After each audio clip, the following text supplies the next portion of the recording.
To understand about digital painting and brushes, you need to understand what kind of brush tip you're looking for. And that can be one of three types: a round hard brush, a round soft brush, or a brush with a textured tip. In Clip Studio Paint, all the details about a particular brush or pen are found in the Tool Properties panel, and you click on the wrench.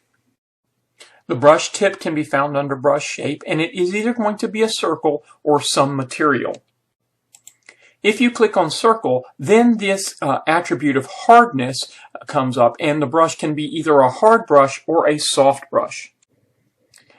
As you see this brush stroke here, we see a hard brush, and if I click low on the soft edge, makes it a soft brush. Now, even though this is literally a circle, you can use the thickness option to actually flatten it out, and you can use the angle to change that angle. However, the thing to be aware of is if you go to material, the hardness property is no longer available, but the thickness and angle are. This material is just any kind of image. It is very commonly what's called the brush in Photoshop.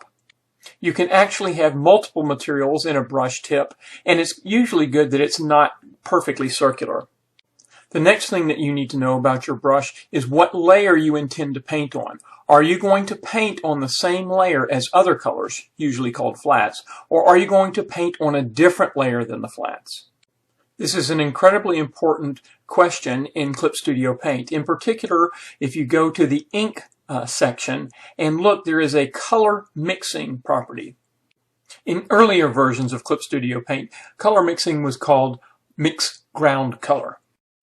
If you plan to paint on the same layer as other colors, then you probably do want to check this color mixing property.